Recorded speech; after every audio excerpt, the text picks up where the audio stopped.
আসসালামু আলাইকুম ওয়া রাহমাতুল্লাহি ওয়া বারাকাতুহু। সকলে জন্য দোয়া ও ভালোবাসা। আজকের ক্লাসে সবাইকে স্বাগতম। শিক্ষার্থীরা, আমি তোমাদের জন্য কিছু গুরুত্বপূর্ণ বাগধারা নিয়ে আলোচনা করব। আমার আজকের আলোচ্য বিষয় বাগধারা। দেখো, অনলে অনলে জল পড়া।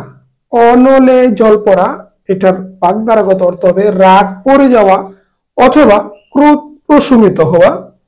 অনলে জল পড়া, রাগ পড়ে যাওয়া অথবা ক্রোধ প্রশমিত হওয়া।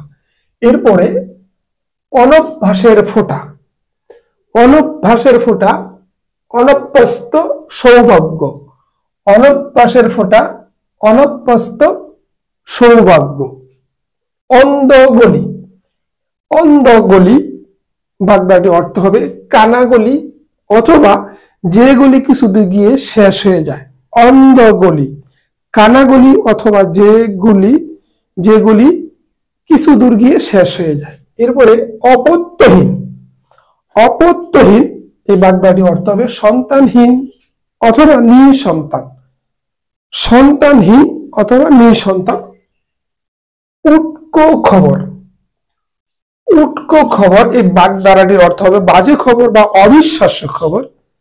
যেমন আমাদের ইদানিং সাবেক স্বৈরাচারী সরকার পালায়নের পর থেকে ফেসবুক, ইউটিউবে উটকো খবর দেখা যাচ্ছে, মানে বাজে খবর, অবিশ্বাস্য খবর।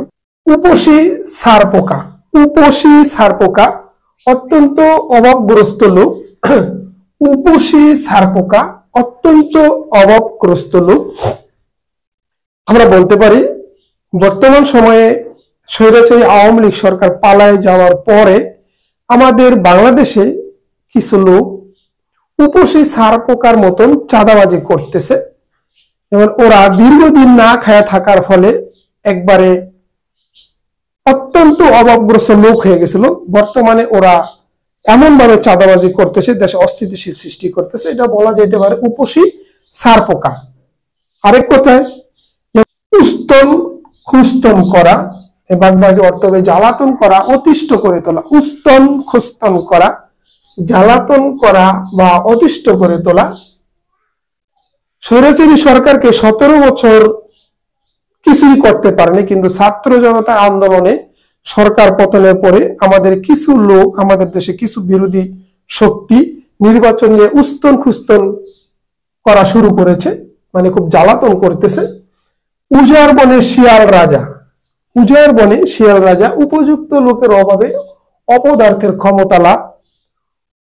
উজাড় বনে শিয়াল রাজা, উপযুক্ত লোকের অভাবে অপদার্থের ক্ষমতা লাভ। এরপরে ডাইনির কোলে ছেলে সপা। বক্ষককে রক্ষণের দায়িত্ব দেওয়া। ডাইনির বুকে, ডাইনির কোলে ছেলে সপা। ডাইনির কোলে ছেলে সপা, বক্ষককে রক্ষণের দায়িত্ব দেওয়া। আমরা যাকেই রক্ষকের দায়িত্ব দিই সেই বক্ষণ করে। এটাকে বলা হয়ে থাকে যে ডাইনির কোলে ছেলে সপা। আমাদের এই দেশটাকে বর্তমান সার্থক তত্ত্বাবধানে অন্তর্বর্তীকালীন সরকার চালাচ্ছে সুন্দরভাবে, কিন্তু কার হাতে দিবে? একজন খেয়েছে 17 বছর, আরেক দল বুভুক্ষ হয়ে আছে খাওয়ার জন্য, এখনই অস্থির খাওয়ার জন্য খাইতেছে। নির্বাচনে পাশ করলে কি করবে? এই যেন ডাইনির কোলে ছেলে সপার মতন হবে। সুতরাং যা করতে হবে, এই অন্তর্বর্তীকালীন সরকারকে খুব বিচক্ষণতার সহিত দেশের ক্ষমতা হস্তান্তর করতে হবে এরকম লোকের কাছে, যেন বক্ষকের দায়িত্ব পালন না করে, সেই জন্য দেশকে রক্ষা করে।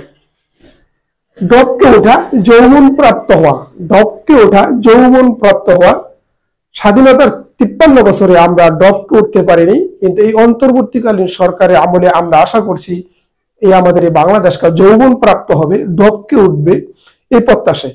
তোমাদের সুস্বাস্থ্য এবং শিক্ষা জীবন উত্তরোত্তর সমৃদ্ধি কামনা করে আজকের মতো এখানে বিদায় নিচ্ছি।